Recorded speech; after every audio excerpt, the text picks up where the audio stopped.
Bueno, tal como lo habíamos compartido, digamos, por el WhatsApp, por redes sociales, en esta capacitación, el objetivo digamos, se quiere cumplir es entender un poquito más sobre qué es una encuesta y, digamos, cómo utilizar o en qué casos o, digamos, qué tipo de características tiene esta herramienta que es muy comúnmente utilizada dentro de la asociación muchos procesos en los cuales necesitamos eh, esa retroalimentación o, digamos, o en otros términos, ese retroinput, ¿cierto? Que es una información que sale de un proceso y puede entrar a otro, ¿ya?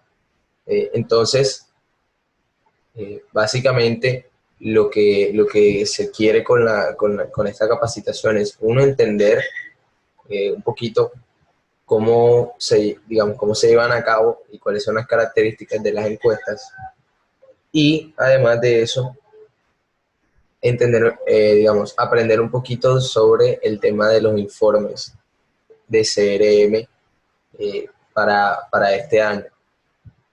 Hubo una serie de cambios, digamos, a principios de este año, producto como de una investigación, de un análisis que se realizó sobre cómo estábamos llevando a cabo, digamos, esos procesos, eh, de cómo se llevaban esos procesos anteriormente, ¿cierto? Sobre todo con el tema de los eventos y el tema de los informes de satisfacción que no se estaban llevando de la mejor manera o no se estaban llevando como de esa forma en la cual uno normalmente quería llevarlo, ¿verdad? Siempre había como una cuestión teórica que impedía eh, que las personas tuvieran como esa libertad para eh, ejecutar ese proceso, el proceso de recolección de información, digamos, de una información importante, procesarla y a sacar unas conclusiones que posteriormente iban a servir para mejorar. Ese es, de manera global, el significado o el para qué de una, de una encuesta de satisfacción o en fin, cualquier tipo de herramienta de recolección de información que utilicemos para un caso específico. Entonces,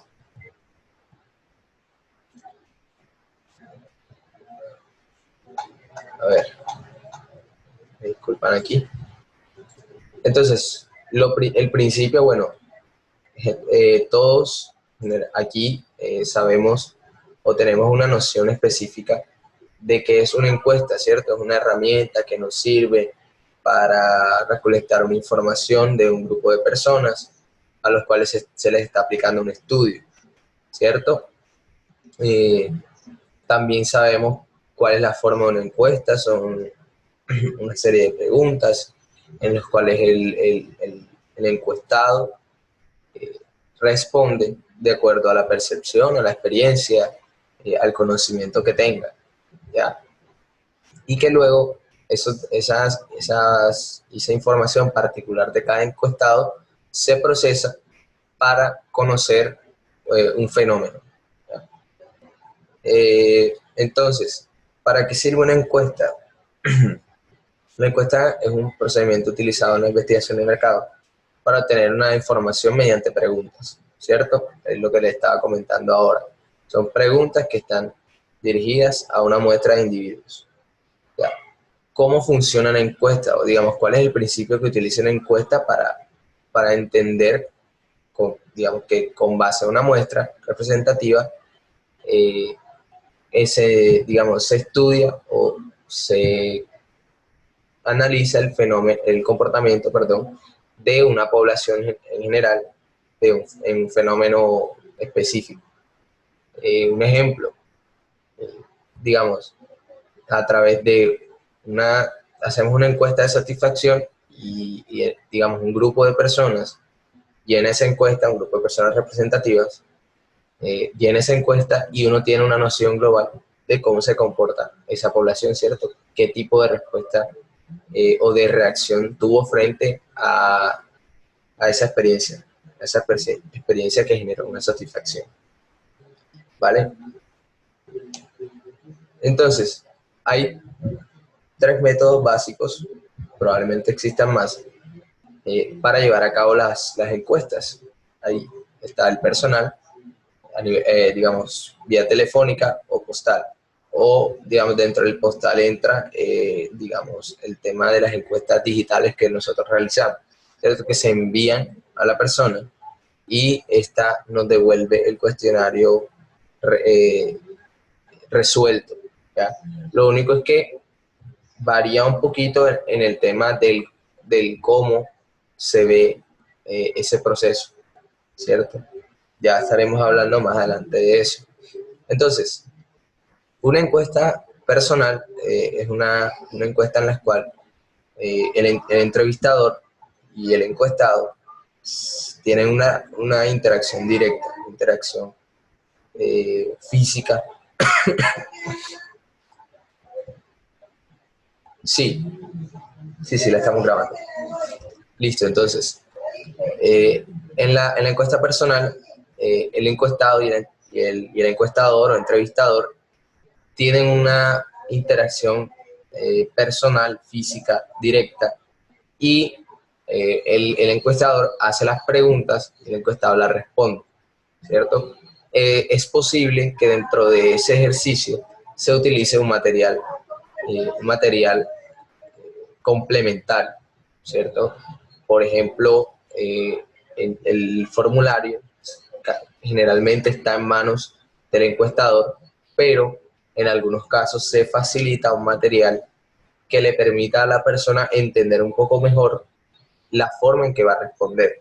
Por ejemplo, la escala donde debe o por la cual debe responder, ¿cierto?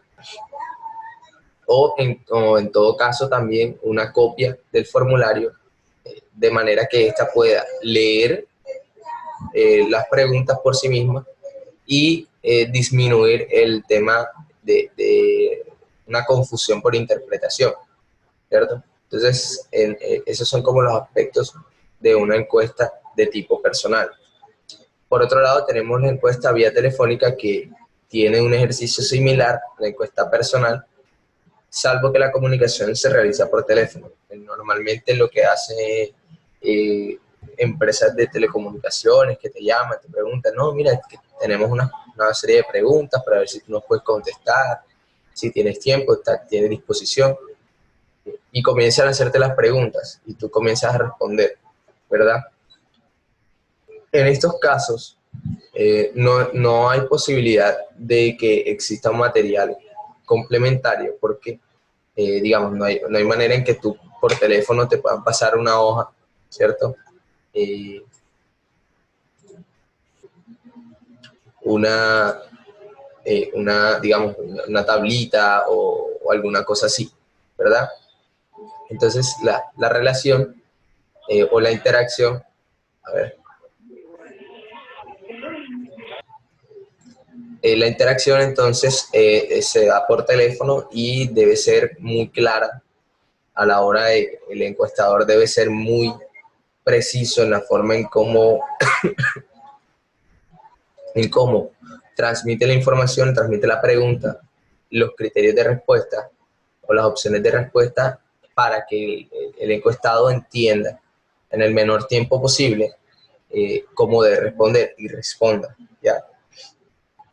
Pasamos entonces a la encuesta postal, que es esta donde se solicita al encuestado o se le envía al encuestado el formulario, ¿ya? O el cuestionario, y estos devuelven digamos, el cuestionario resuelto por correo. Allí puede ser tanto de manera tangible como de manera intangible. ¿A qué me refiero? Puede ser que de manera postal se le envíe el cuestionario a la persona, por ejemplo, por correo, se le envía el cuestionario impreso y la persona lo devuelve también por correo resuelto, ¿cierto? O utilizando las herramientas eh, de las telecomunicaciones, en fin, las herramientas digitales para eh, facilitar el proceso. Entonces ahí entra el tema de cuando nosotros pasamos una encuesta por podio, ¿cierto? ¿Y qué recibimos nosotros? Recibimos el cuestionario resuelto. Sin embargo, en el cómo lo recibimos, esas herramientas facilitan la visualización de esos resultados, de esos datos. ¿Ya? Eh, Listo. Entonces, ahí es cuando hablamos de una encuesta de tipo postal. ¿Cuál es la característica principal de esta? Que no hay interacción directa entre el encuestador y el encuestado, salvo en el proceso de envío y recepción de la encuesta. Durante el proceso en que el encuestado realiza el cuestionario, no tiene interacción con el encuestador. Entonces, digamos, todas esos tipos de encuestas tienen características particulares, también tienen ventajas y desventajas. Este tipo de ventajas, digamos, de características, perdón, lo que nos facilita a nosotros es la toma de decisión de cuándo realizar cada una de ellas, digamos, cuándo y cómo utilizarlas. Entonces, vamos a mirar un poquito qué tipo de ventajas tiene cada una y también el tipo de ventajas que tiene, ¿ya? Por ejemplo, la encuesta personal tiene una ventaja, tiene dos ventajas. Por ejemplo, que el índice de respuesta es elevado. ¿Por qué? Porque toda persona que se someta a la encuesta va a responder, ¿cierto? Es decir, tú te propones hacer 20 entrevistas y en las 20 entrevistas obtendrás el 100% de los datos que tú necesitas, ¿cierto? Además de eso, se pueden obtener datos secundarios por la observación. En la misma interacción física personal entre el encuestador y el encuestado, se puede o se da o es permisible que el encuestador obtenga información adicional a lo que está plasmado en el cuestionario, ¿cierto? En la misma conversación, en el desarrollo de la entrevista, ¿verdad? Se pueden obtener ese tipo de datos.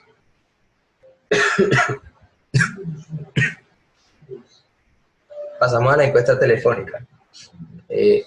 También tiene una ventaja y es la rapidez en la obtención de datos, porque también hay una interacción directa y el encuestado entonces se somete a la realización de la encuesta.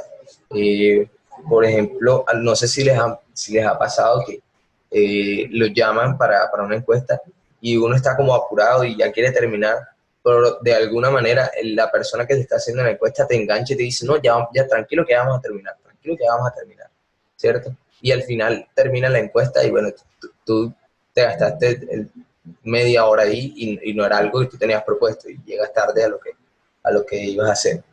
Pero entonces, digamos, ese es una de las características, ¿cierto? Que la rapidez en la obtención de datos eh, te permite que tú puedas tener el 100% de los resultados lo que quieras obtener. Y además de esto, la encuesta telefónica facilita la accesibilidad al encuestado, ¿verdad? En muchos de los casos, no es difícil llegar a una persona que se quiere encuestar. Por ejemplo, yo quiero estudiar una población o una muestra de una población que está muy lejos de mí o están en un lugar geográficamente inaccesible.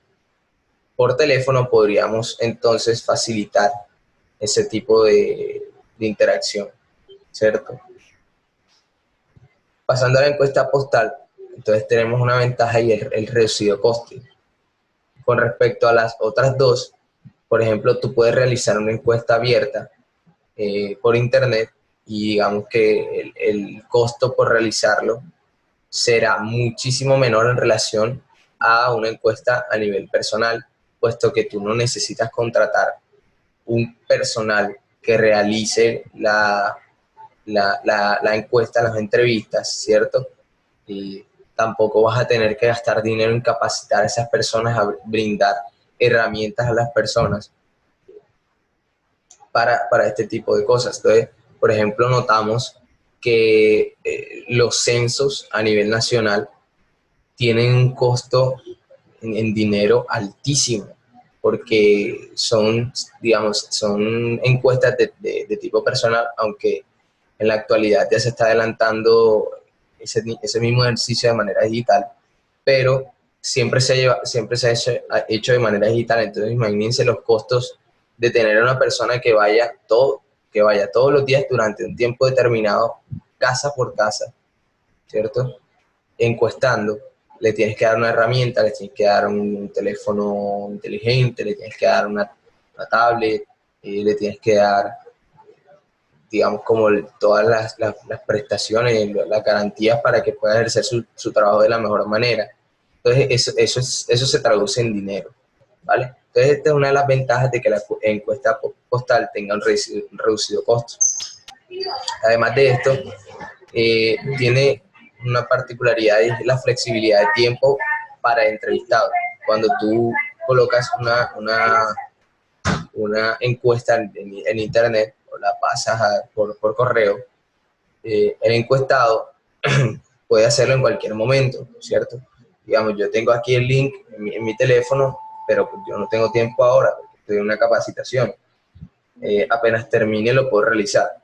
Es diferente a que una persona, un encuestador me llame, me diga, no, mira, es que necesito que me respondas unas preguntas.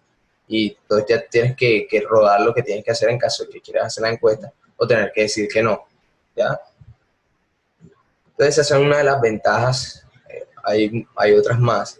Entonces son una de las ventajas que tiene cada tipo de encuestas y que nos permiten a nosotros entonces decidir cuándo realizarlas o no, o digamos, dependiendo de las necesidades que tenemos, cuál elegir. Pero entonces también tenemos que mirar un poquito qué tipo de ventajas tiene cada tipo, porque no todas son perfectas. Entonces miramos que la encuesta personal, como les estaba comentando, tiene alto costo. O sea, es un gasto de dinero grande, y que muy pocas organizaciones, empresas, etcétera, pueden, digamos, darse el lujo de realizar. Además de eso, pueden existir sesgos por influencias del entrevistador, ¿cierto? Imagínense ustedes que llega alguien no sé, a hacerte una pregunta sobre un lanzamiento de producto y tú conoces al encuestador. Entonces ya hay un sesgo porque tú dices, oh, barro decirle que el producto está maluco, ¿cierto? O no me gustó. Entonces, puede incurrirse en ese tipo de situaciones o ese tipo de factores a la hora el desarrollo mismo de la conversación, que en un momento de la encuesta el entrevistador toma una actitud que no te gusta, ¿verdad? Entonces tú dices, no, pues este man viene aquí con su amargura, no sé qué, lo va a responder todo malo, ya, para que aprenda. Eh, o quizás al revés, que la persona sea como muy buena gente y te caiga súper chévere, o sea, que tú sientas como una muy buena vibra. Entonces le dices, no, te voy a poner todo bueno porque también, me caíste bien, ¿verdad? Entonces, de nuevo, pasando entonces a la encuesta telefónica, encontramos que una desventaja, por ejemplo, es la falta de representatividad de la muestra. ¿Qué es la representatividad? Es que de esa, digamos, que el total o la muestra que se está tomando tenga una relación respecto a la población que defina que es válida o no, ¿cierto? Vamos a poner un ejemplo, como para entenderlo mejor. Tú quieres evaluar todo el curso, digamos, de cálculo 1, ¿verdad? Evaluar para ver cómo están los muchachos. Pero entonces evalúas pasas el tablero a una sola persona. Puede que esa persona responda bien o responda mal, ¿verdad? Pero esa muestra que tú tomaste no es representativa porque evidentemente puede que en el curso haya diferentes niveles de conocimiento o de destreza de los estudiantes que permitan resolver un problema en el tablero, ¿cierto? No sé si con ese ejemplo me hago entender. Pero entonces la representatividad es eso, poder tomar una muestra que pueda reflejar unos resultados o un comportamiento, eh, digamos, proporcional al comportamiento de la población en general. ¿Ya?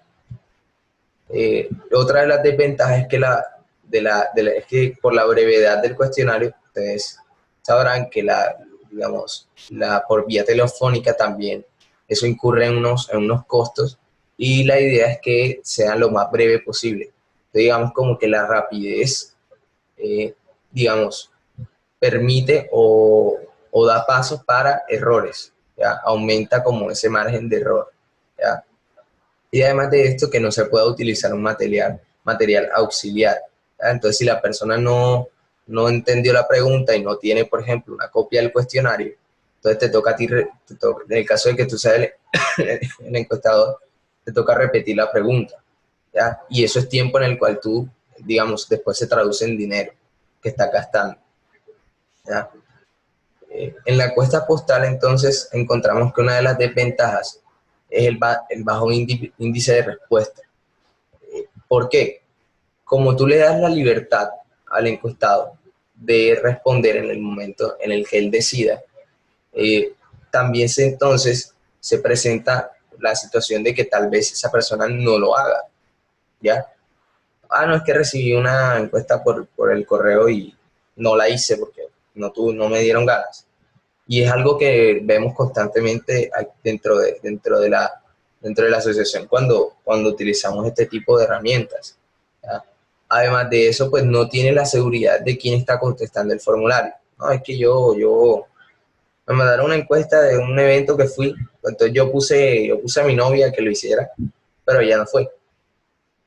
Entonces ya es una persona completamente diferente y es un individuo que digamos, en el caso del ejemplo, que por no haber estado en el evento, no entra en la muestra a la cual se le está haciendo el estudio. ¿Ya? Otra cosa, por ejemplo, es que vamos a tener una necesidad de datos. ¿Por qué? Porque probablemente no respondan completo el formulario. También se pueden presentar ese tipo de casos.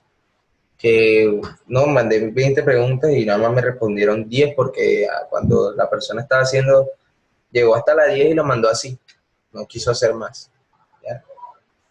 De todas maneras, dentro de estas herramientas que utilizamos, como el Podio, como los formularios de Google, podemos, digamos, minimizar este factor con una serie de herramientas de validación, por ejemplo, que las preguntas sean obligatorias o que sea necesario que para la pregunta siguiente tengas que haber respondido la anterior, etc.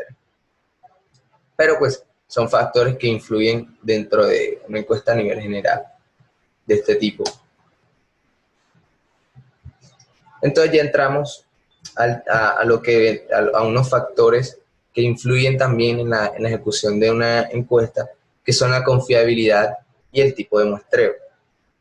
¿Qué es la confiabilidad? Bueno, es, por así decirlo, un término que tiene una fundamentación teórica dentro de la estadística y todo eso que realmente no soy como la persona más apropiada para tocarla, pero lo que te dice es, o lo que te brinda son una serie de herramientas en las cuales tú haces un muestreo que te permite estudiar el fenómeno con un grado de seguridad. Es decir, pues yo utilizo este cálculo, ¿verdad?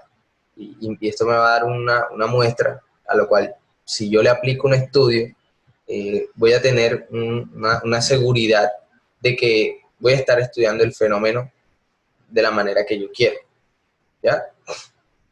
Entonces hay distintas herramientas y distintas bases teóricas que nos permiten hallar ese tipo de cálculos, ¿ya? De hecho, en Internet uno puede encontrar calculadoras de muestreo, ¿ya? De muestreo con confiabilidad o con intervalos de confiabilidad y etcétera, ¿ya? Cosa que no tenemos que idearnos nosotros o resolver una fórmula así súper extensa, sino nos solicitan como que cuánta es la población y cuánto es el grado de confiabilidad que queremos, con el que queremos trabajar.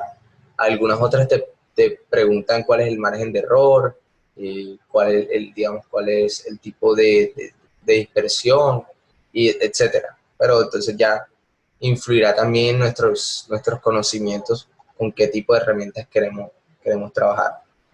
Y además de eso, el tipo de muestreo, que es eh, tanto, perdón, el muestreo aleatorio y no aleatorio, ¿verdad? Entonces, hay encuestas, por ejemplo, de tipo personal, en la cual, digamos, tú conoces a quién estás encuestando, entonces no es un muestreo aleatorio, porque pues tú eliges a quién vas, previamente eliges a quién vas a encuestar, ¿cierto? Y, por ejemplo, en las encuestas de tipo postal, sí es un muestreo aleatorio porque tú envías el formulario, pero no eliges la muestra, ¿cierto? Sino que la muestra son ese conjunto de personas que responden por voluntad a esa encuesta, ¿ya?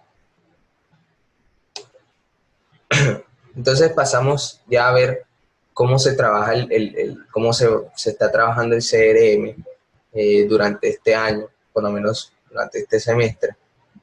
Y explicaré un poquito sobre cómo procesar los datos y diseñar los informes. Digamos que es como una constante confusión a la hora de que, hey, ¿cómo hago el informe? No sé trabajar el tema de la encuesta, ¿no? Nada más recibir los resultados, pero no sé realmente qué debo hacer después. Entonces, digamos, esta parte de la capacitación lo que quiere es que se deje un poquito claro el cómo se quiere o cómo ANEYAP quiere que trabajemos o procesemos esa información y para qué la vamos a utilizar. Entonces, uno de los aspectos claves, entendemos cuál es la primera parte del proceso, ¿cierto? Es el diseño del formulario y la difusión o sea, de la encuesta, ¿verdad? Entonces, recibimos unos datos, recibimos unas respuestas y ahí es donde entramos a ver qué aspectos claves necesitamos para procesar estos datos. Y yo lo resumo en tres. Uno, que sean respuestas claras. ¿Qué pasa a veces con los formularios o con las encuestas? Y es que están mal diseñadas. O algunas, por ejemplo, preguntan o hacen preguntas que al final no son útiles para el estudio. Algunas realmente no están bien formuladas. Algunas otras tienen los criterios de respuesta también mal planteadas. Entonces nosotros necesitamos diseñar un buen formulario. Ya ANEYAP tiene algunos ejemplos o algunos formularios, digamos, estándar, de los cuales ustedes pueden basarse para poder obtener estas respuestas claras, respuestas concisas que nos permitan a nosotros estudiar lo que queremos estudiar y no divagar sobre otros aspectos. Segundo, que la base de datos esté optimizada. Cuando nosotros realizamos este tipo de encuestas, sucede mucho que encontramos, por ejemplo, registros duplicados, personas que no responden todas las preguntas, por ejemplo, o que digamos, a la hora de ya exportar esa base de datos, está desorganizada, no está de manera clara, no es legible, los datos están desorganizados, etcétera. Eso lo que nos impide es poder trabajar con los datos de una manera mejor. Entonces lo que necesitamos obviamente es optimizar esa base de datos. Más adelante les voy a mostrar un ejemplo de cómo deberíamos organizarla, ¿cierto? Y tercero, tener conocimiento de la herramienta que vamos a utilizar para procesar esos datos, ¿ya? Diría yo que lo más básico es el Excel. Habrá otras personas que tendrán algún otro programa o alguna otra herramienta que lo haga de una mejor manera, pero sí tener conocimiento de cómo manejar la herramienta va a influir en el resultado final. Una persona que quizás no sepa mucho de cómo manejar datos o cómo graficar datos, cómo analizarlos, va a ser más complejo el proceso, ¿ya? Entonces, ¿cómo procesamos nuestros datos? En este año, lo que se hizo al principio fue evaluar el procedimiento que nosotros teníamos como ANEYAP, ¿cierto? Que era el de NPS, ¿cierto? Nosotros procesábamos las respuestas y se guardaban o se almacenaban dentro de una escala, ¿ya? Algunos recordarán que las respuestas estaban en escala del 1 al 10 y en un ciertos intervalos se definía cuál era la posición del encuestado respecto a la satisfacción. Entonces, que algunos eran promotores, algunos eran pasivos y otros eran detractores. ¿Qué hicimos? Nos dimos cuenta que ese marco teórico era difícil de entender para algunas personas y que lo que hacía al final era, por así decirlo, retrasar el proceso o hacerlo un poco más complejo.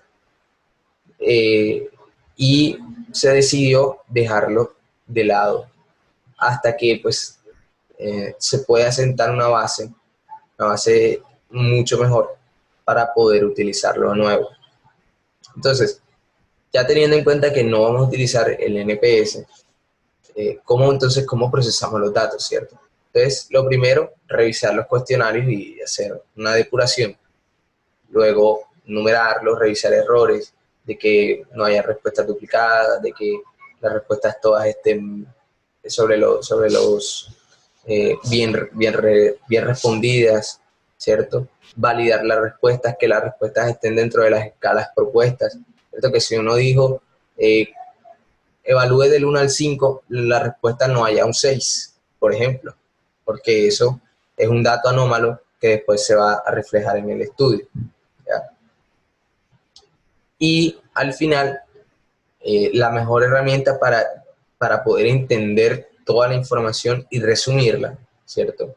Es utilizar tablas, o sea, tablas normales, como tablas dinámicas en el caso del Excel, por ejemplo, que se utilizan las tablas dinámicas, que facilita un poco más el proceso de graficación, ¿cierto? Y, digamos, con esas gráficas ya podemos pasar a analizar y a inferir sobre cómo se comportan los individuos a los cuales se le está realizando el estudio, ¿cierto? Luego entonces venimos a mirar qué aspectos necesitamos para realizar un informe, ¿cierto? ¿Cómo diseñamos el informe? No es que no hay un ejemplo, sí los hay, ¿cierto? Pero de todas maneras hay una estructura lógica que nos permite a nosotros realizar un informe sin necesidad de tener una plantilla, ¿verdad? Que son una portada, ¿cierto? Un índice de contenidos, una introducción, una metodología, obviamente los resultados del informe, ¿cierto? Todo el tema de la tabulación de los datos y unas conclusiones, ¿cierto? Que es el estudio o el análisis de todos esos datos que se estudiaron. Los números no hablan por sí solos.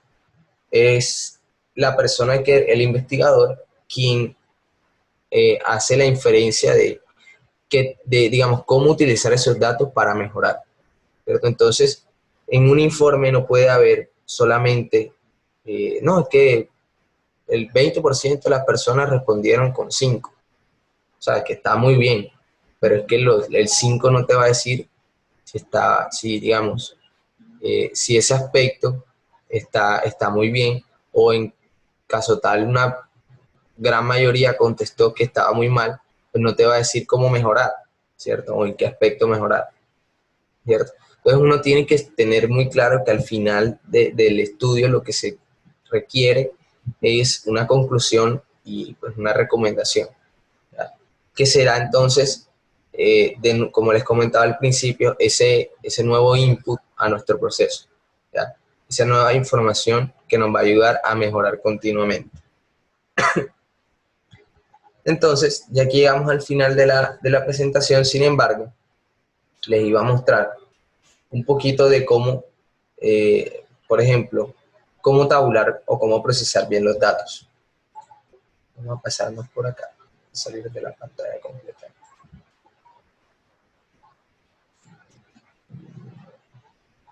Y ya les voy a compartir pantalla de nuevo.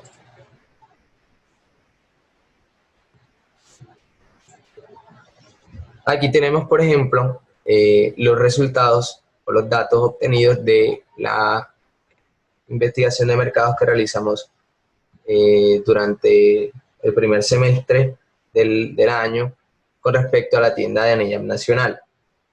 ¿Qué es lo que se necesita o lo que yo les comentaba, los aspectos claves? Primero, procesar todos los datos, ¿sí? Ordenarlos de una manera en la que tú puedas posteriormente tabularlos.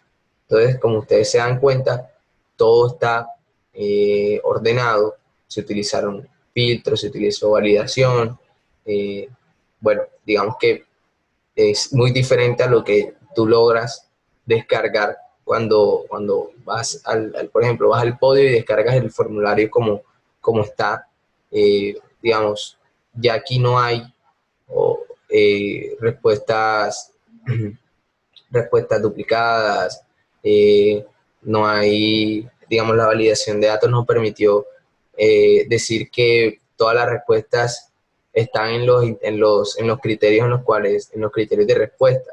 Creo que no hay una respuesta que sea diferente a lo que estaba en las opciones, ¿verdad? Y como se dan cuenta, todo está de manera ordenada. Luego, entonces, utilizando tablas dinámicas, pudimos analizar entonces cómo se comportaba para cada tipo de respuesta, cómo se comportaban los individuos a los cuales se les realizó el estudio, ¿verdad? Entonces, aquí con gráficos de barra, torta, y por acá creo que aquí no hay de lineales, pero digamos, utilizando las gráficas lo que podemos es simplificar los datos y realizar un análisis mucho mejor de ellos, ¿ya? También encontramos que hay información secundaria que pudimos obtener con base a la encuesta, y además de esto, digamos, esto complementa un informe que ya ustedes pues tendrán en sus correos porque pues fue divulgado a toda la asociación. Entonces, como les venía comentando, la estructura del informe es súper básica. Hay una justificación o introducción, unos objetivos, ¿cierto? Se realiza digamos, la definición de unos antecedentes. Luego entonces se explica cuál fue la metodología y cómo se procedió a hacer todo el proceso, ¿verdad? Entonces, se realiza el análisis de cada, digamos, análisis por pregunta, o se puede hacer también un análisis general, final, por preguntas. Y como ustedes ven, están los datos y la conclusión que se puede dar de ese aspecto, ¿verdad? Pregunta por pregunta. Luego, al final,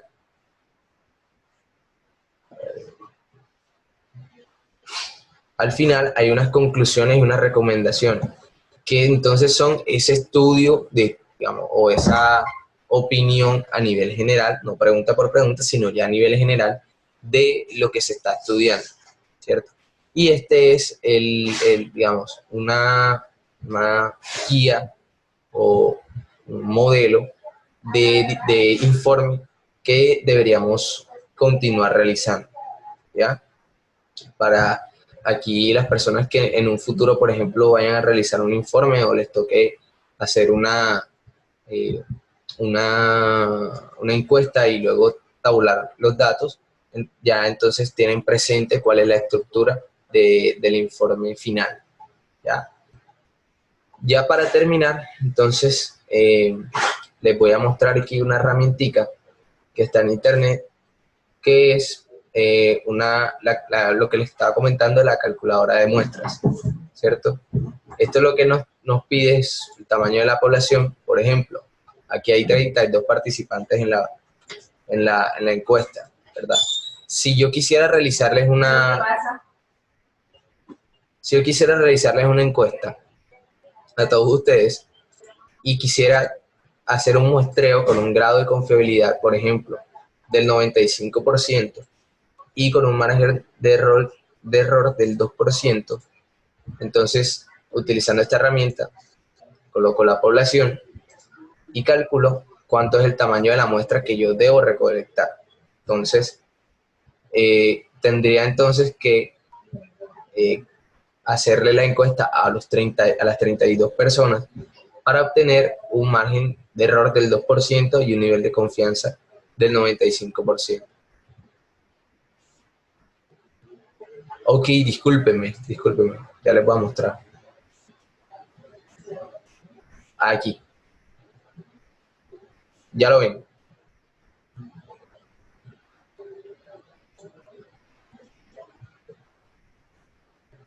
No, ya, ahora sí.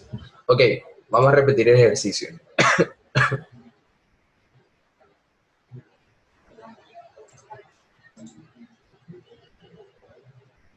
Quiero calcular el tamaño de la muestra que debo recolectar para, digamos, para los participantes de esta reunión, ¿cierto? Con un nivel de confianza, por ejemplo, del 90%, vamos a disminuirlo un poquito, y un margen de error del 10%, ¿verdad? Entonces yo solamente debo digitar aquí el tamaño de la población, somos 32, ¿cierto? Coloco aquí 32 y lo calculo, ¿cierto? Entonces, esto lo que nos dice es que el tamaño de tu muestra debe ser de al menos 22 para poder obtener ese nivel de confianza, ¿cierto? Del 90% y un margen de error del 10%, ¿ya? Es decir, que los análisis que tú realices, ¿cierto? De esa encuesta van a tener 90% de confianza, o sea, van a estar, digamos, aceptables. O sea, va a dar un reflejo del comportamiento de la población en un 90% y un margen de error del 10%, digamos, en datos, ¿ya? Entonces esta herramienta lo que nos permite es, pues, aquí pueden visualizar cómo es la fórmula. Lo que hace es que nos simplifica el proceso, ¿ya? Todo esto yo se lo compartiré por correo junto con la grabación de la reunión para que ustedes puedan, pues, cacharrearlo, ¿ya? Entonces, pues, no siendo más, hasta aquí es la capacitación. No sé si alguno tenga alguna pregunta, alguna opinión. Adelante.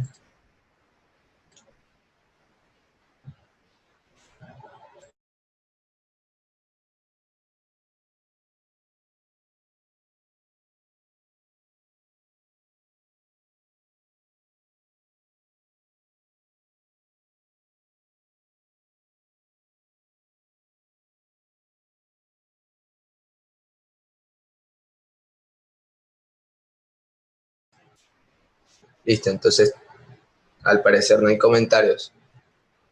Entonces, nada, pues muchísimas gracias por participar. Eso sonó como a concurso, discúlpenme. Muchísimas gracias por estar presentes, por brindar un poquito de su tiempo y eh, invitados a cualquier otro tipo de capacitación que, que se vaya a realizar eh, más adelante. Entonces, espero que todos tengan muy buena noche y que pasen muy bien. Ah, ok, vale, voy a tomar pero entonces voy a tomar un pantallazo porque 30 y pico de cámaras,